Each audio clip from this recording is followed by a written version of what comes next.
Bumagyo man o umaraw ay nakahanda ang Philippine Charity Sweepstakes Office o PCSO sa pagbibigay ng tulong sa mga mamamayan. Tumpak ito sa kanilang slogang PCSO, hindi umuurong sa pagtulong. Ang PCSO, umulan man, umaraw, nandyan ang PCSO. Remember, nung nagkaroon tayo ng COVID-19, ang PCSO ay hindi tumigil sa pagbigay ng tulong sa ating mga mamamayan. Tapos kung meron tayong mga kalamidad, ang PCSO ay nandyan, handang mamigay ng tulong. Ganito ipinaliwanag ni Christopher Pacalso, PCSO Pangasinan Branch Head, ang kaugnay sa slogan ng kanilang ahensya.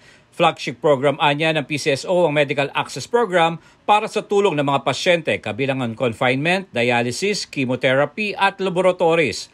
Madali lamang ang kailangan requirements sa mga pasyente para maabil ang programa ng PCSO kabilang ang medical abstract, final bill, certificate of acceptance sa ospital at photo ID ng pasyente. Anya, hindi na kailangan ng certificate of indigency dahil ang tulong ng PCSO ay para sa lahat ng mga mamayang Pilipino. Hindi na po namin nire-require yung certificate of indigency.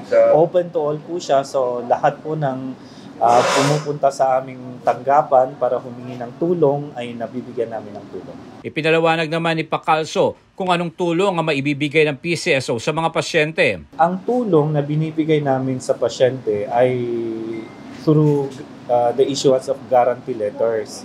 Okay, so pupunta dito, kukuha ng requirements yung pasyente sa hospitals.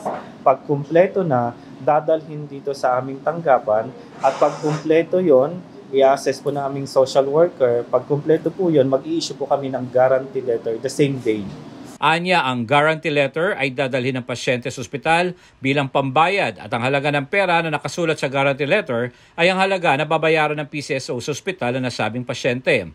Dagdag pa ni Pacalso, maaaring matulungan ng PCSO ang pasyente kahit sa ospital, mapapubliko man o pribado hanggat tatanggap ang mga ito ng guarantee letter ng ahensya. Hindi rin pinipili ng PCSO kung saan ang pasyente hanggat naka-admit ito sa ospital na nasakop na lalawigan ng Pangasinan. Kung ang hospital ay nasa Pangasinan, kahit hindi taga Pangasinan yung pasyente, pwede siyang lumapit sa aming tanggapan.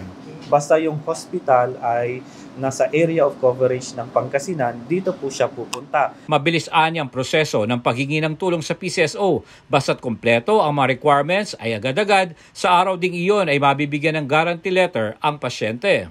Nagpaabot naman ng pasasalamat ang PCSO sa mga mamamayan sa kanilang patuloy na pagsuporta para sa Diyos at Pilipinas ko mahal. J. Miguel Mendoza, SMNI News, North Luzon.